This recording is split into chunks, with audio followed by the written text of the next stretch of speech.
it's Christy. Welcome back to my channel. Today I'm going to be making a card using Lawn Fawn's Ocean Shelfie, You Are Sublime, and Fantastic Friends.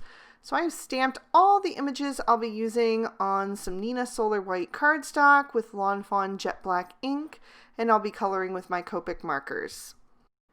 So I had a request on my channel when I did the underwater camera magic iris card to color the large octopus in that Ocean Shelfie stamp set.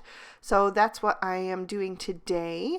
I am going to use R22, R24, R29, and R39 for the octopus. And because she is so large, I'm going to break her down into sections. That way my ink is going to stay nice and wet, and it's going to be a lot easier for blending. So I'm going to break her down into 3 sections. I'll be doing her legs 4 at a time, and then I'll tackle her head at the end. So I laid in some shadow with that R39 and then began to blend that out with the R29. I filled in most of the rest of that area with the R24 and then saved just a sliver of highlight on her legs for that R22.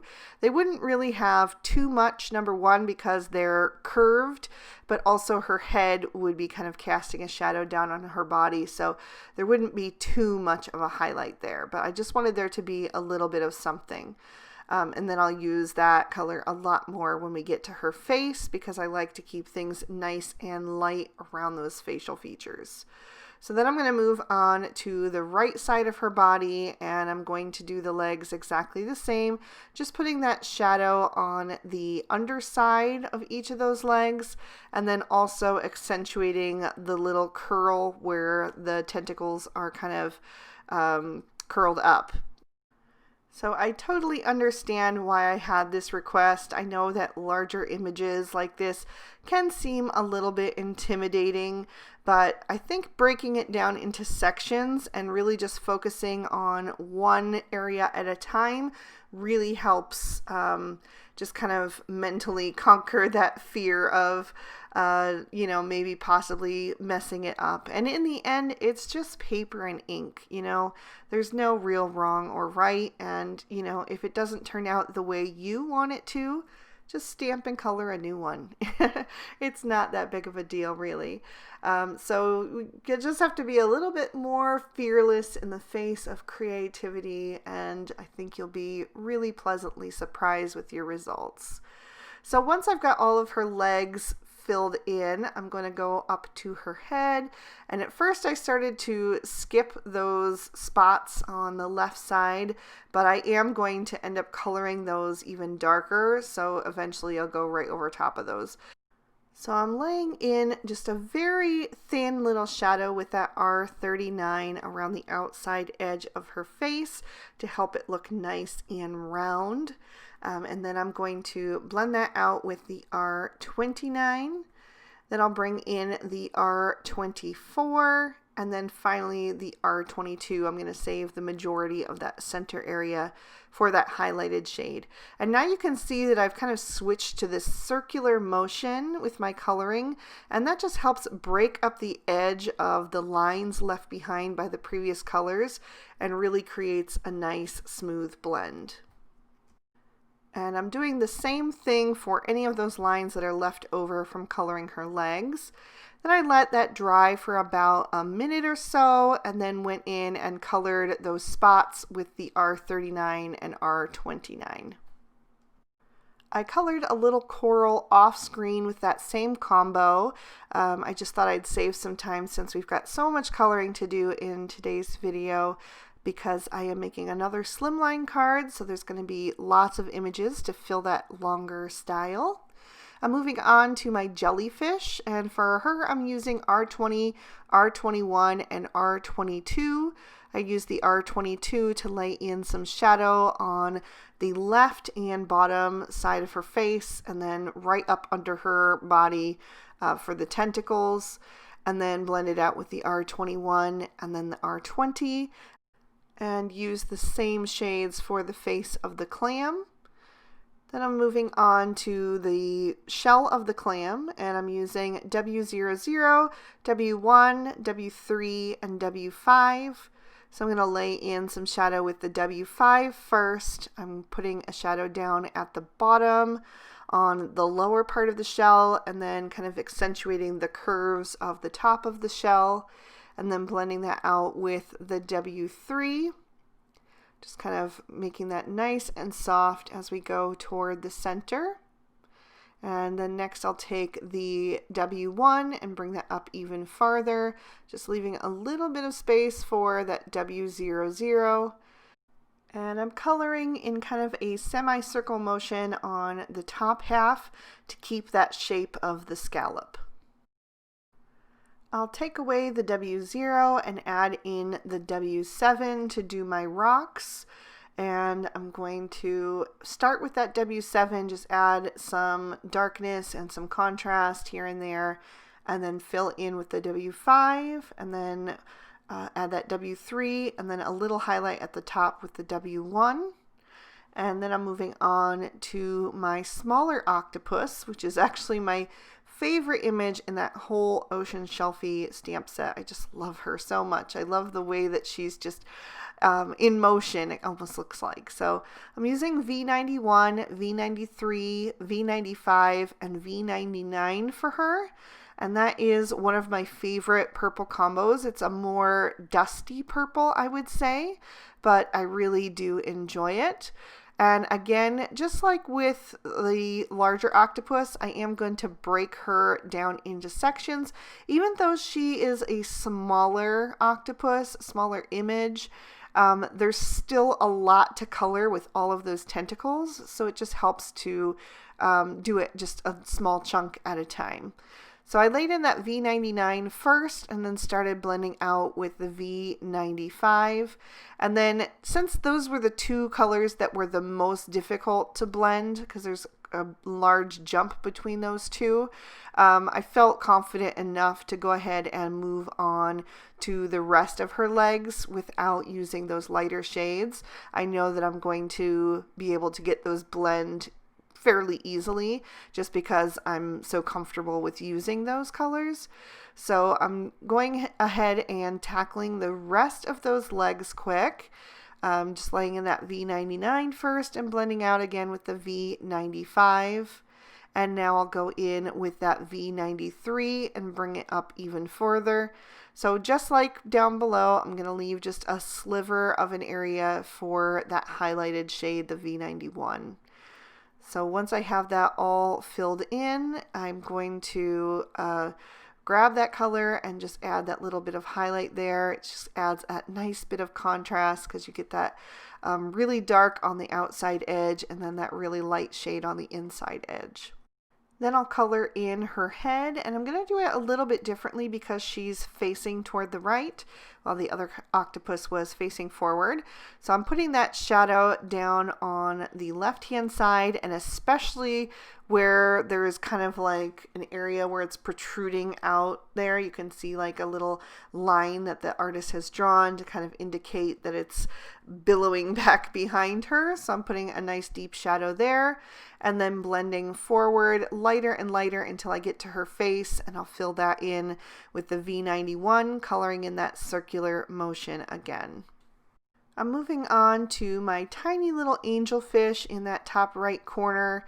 And for her, I'm going to use Y32, Y35, and Y38. So I'm flicking up from the bottom with that darkest shade, the Y38, and then bringing that up higher with the Y35, and then filling in the top with the Y32.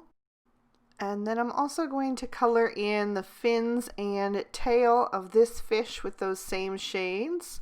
And off screen, I'm going to do the kind of rounded seagrass or coral or whatever you want that to be.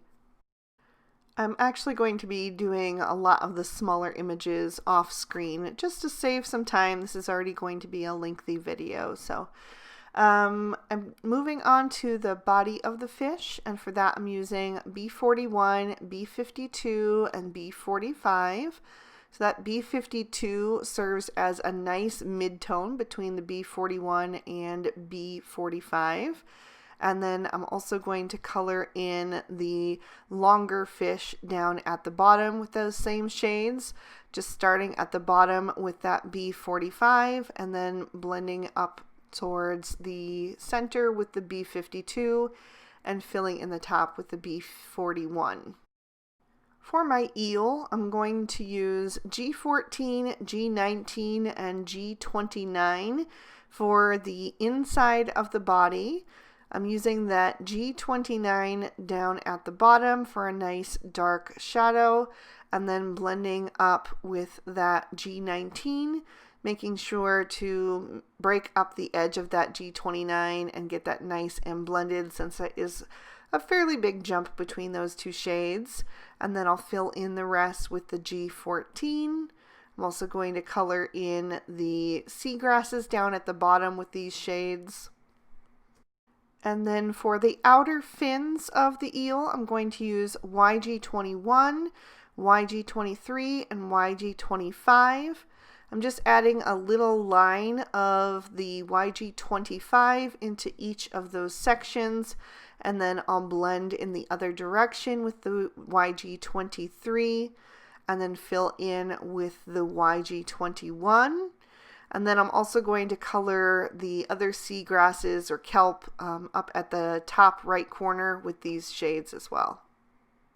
So each of the colors that I use today, or color combos, are represented in at least 2 places on the card.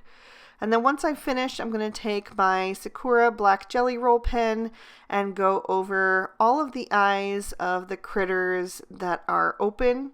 So I'll skip the large octopus since she's just got those little winky eyes. I don't want to attempt to outline those. So I'll finish this up and trim all of these images out with their matching dies.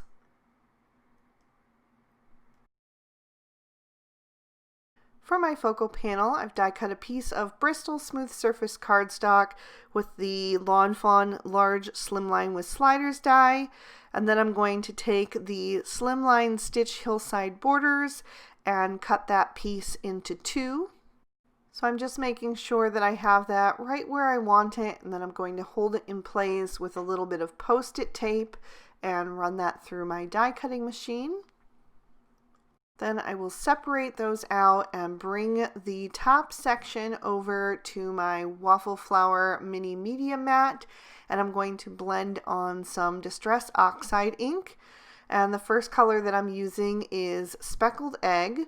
So I'm going to bring that up from the bottom cut edge about halfway up the rest of that panel, just making sure that I have a good amount of ink on there. And since that panel is longer than the media mat, I'm just going to go about halfway, 2/3 of the way, and then adjust that so that I can continue blending real quick and easy. The next color that I'm going to bring in is Shaded Lilac, and I'll bring that down from the top so that it blends with that Speckled Egg. And I have to say, I love this combo together. This is the first time that I use these, and they were totally gorgeous to me. I just loved them. So I will have to go back over the Speckled Egg a bit to just blend that transition between the two, but I absolutely love the way they blend together. It's just a match made in heaven, in my opinion. So I do want to darken up the top edge, so I'm going to bring in the Dusty Concord, and I'm going to pull that down from the top, but I'm trying to use just light pressure because I don't want too much of that. I just want it to really highlight that top edge and that stitching detail, and just give me a bit more contrast at the top. And because I used that soft pressure and really lifted up on the inside edge of that blending tool, I ended up deciding not to even blend that transition area. I just left it as it was. So I'll set this top portion aside and move on to the bottom. I just took a baby wipe and cleaned up that media mat in between uses. And now I am moving on to add some antique linen, and I'm going to pretty much cover the bottom of this focal panel with that shade. And then once I have enough ink on there, I will add a little bit of the gathered twigs, and I'm going to bring that up from the bottom edge. So once I have my panel together, we'll have the top edge with that dusty concord, and then the bottom edge with this gathered twigs, and so it'll be just darker around the outside edges and then get lighter as we go towards the center, like a vignette. So I'm just blending that on, trying to use soft pressure, and then going back with that antique linen to blend any transition areas. I didn't worry too much about having a perfect blend on the bottom because I knew I was going to add all of this speckled detail by smooshing both of those inks onto that work surface and then watering them down a bit and then using a small paintbrush to do that splatter effect all over that, and that's going to give me that nice sandy texture. So I'm going to get some nice different size droplets, and then once I have that done, I will set this panel aside to dry as well. In the meantime, my top panel has dried enough that I can die cut part of my sentiment out of that cardstock, and I'm using the Scripty Hugs die from Lawn Fawn. And I'll just grab my pokey tool so that I can get that word hugs out of there because I want to use that part on the card as well. So I'll set that aside, and I'm going to create my card base now. I'm taking a sheet of 8.5 by 11 cardstock and cutting that down on the long end to 7 inches. So it measures 8.5 by 7. And then scoring that in half at the 3.5 inch mark, and just smoothing that out with my Teflon bone folder. Then for my sentiment, I'm taking another piece of that same aqua blue cardstock, and I'm going to use a sentiment from Mom Plus Me, and I'm going to stamp it in that same Dusty Concord Distress Oxide ink so that it matches with the ink blending. And I just masked off the word hugs, so it says "You give the best." And then for the inside of my card, I'm going to turn that card base sideways in my MISTI and line it up with the outside edge so that I can stamp on the inside. I used Merman ink to stamp that out, and the images and sentiment are all from Fantastic Friends. And I did stamp that a couple times to get a nice impression. Then I can move on to my assembly. So I'm going to adhere my focal panel down to my card base. I'm going to start with the top half, and then I will bring in the bottom half and just make sure that those line up nice and straight with the edges. I've die cut 2 more of those Scripty Hugs out of that snow cone cardstock from MFT, and I'm going to put some tiny little dots of glue all over the first one and then adhere those pieces together. And this is going to just help that sentiment stand out a little bit more by raising it up, and it'll be a lot easier than trying to add foam tape behind all those thin little lines. So I'll make sure that those are nice and straight together and line up, and then I'm going to repeat the process and add the word hugs that I die cut out of that focal panel, so it'll have that same pretty ink blended look on it. And then I'm going to adhere that into the space that that I die cut it out of. So it's just going to be a subtle detail because it matches with the background, but it's going to be raised up above the surface a little bit.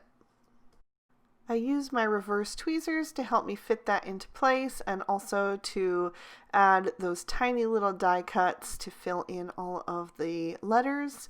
And then I added some foam tape to the back of my sentiment that I cut down into a little strip. And I'm going to make sure that that is nice and straight above the word hugs, and then press that down. And now I can begin to add my images. I'm starting with my large octopus, and I'm going to adhere her in the top right corner. And then I have my little octopus, and she's going to go in the top left. And I've added foam tape to the backs of both of them.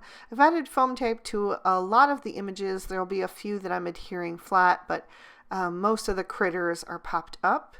I added the little angelfish kind of interacting with the smaller octopus.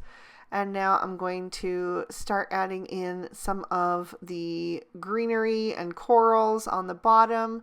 So I've got my little seaweed and then one of the corals or seagrasses, whatever you want it to be. I kind of colored it to look like a coral. And then I have a little stone that I'm going to place in front of those to create a little grouping. And then right to the side of that, I'm going to add my open clam. And I just fiddled a bit with the placement of that. I decided to put it on a bit of a curve. Since we have that rolling hill from the sand, I thought maybe the current was pretty strong, so it would kind of just blow her over a little bit. So next I'm going to add another grouping in the center of the card.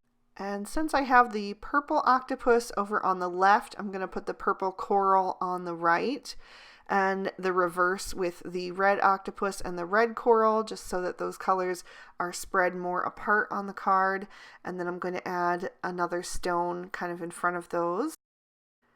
Then over on the far right, I'm going to add my last remaining seagrass and my last stone. And then I'm going to start to fill in some of those bottom areas. So between the center grouping and the right, I'm going to add that little blue and yellow fish, which I have popped up on some foam tape. And then between the left grouping and the center one, I'm going to add that eel, which will bring a nice pop of that dark green down over on the left side. I never like to put two of the same colored thing right next to each other on a card. I just think it looks so much more dynamic and gives your eye so much more to look at if you spread that color around. So I added the jellyfish over next to the large octopus so they can be interacting. And then the closed clamshell I added down at the bottom right. And then that little blue fish is going to finish off the scene right above the sentiment. So as a final embellishment, I'm going to take some 4 and 6 millimeter clear little bubbles from Pretty Pink Posh, and I'm going to add those into my cloud embellishment tray from Twiddler's Nook. And then off to the side on that little acrylic block, I've got some multimedia matte from Ranger, and I'm using my Studio Katia embellishment wand to just dab those into the glue and then set them down on the card wherever I think they should go. So I'm just adding those here and there, filling in some of those larger empty spaces and just creating even more for your eye to look at. And even though those have a little bit of a milky color to them because of that glue, it will dry clear. Although because this is Distress Oxide ink that I'm putting them on, it does react with those inks a little bit and make them a little bit paler behind them. But I actually think it makes them look even more dynamic, so it's a really cool thing. I'll add one final bubble to the top center of the card and then lift that up so you can see all of that detail and give you another peek at the inside. And that is going to complete my card for today. I hope you guys enjoyed. I had so much fun creating this one. You guys know how much I love octopuses, and these guys are no exception. They're just so darling. So if you did like it, please be sure to hit that thumbs up button and subscribe and ring that notification bell so you don't miss any future videos. I post new videos every Monday and Friday. And if you can't wait that long, here are 2 extra videos I thought might also interest you. You can click on either one to check them out. I hope you all have an absolutely amazing day. Bye-bye.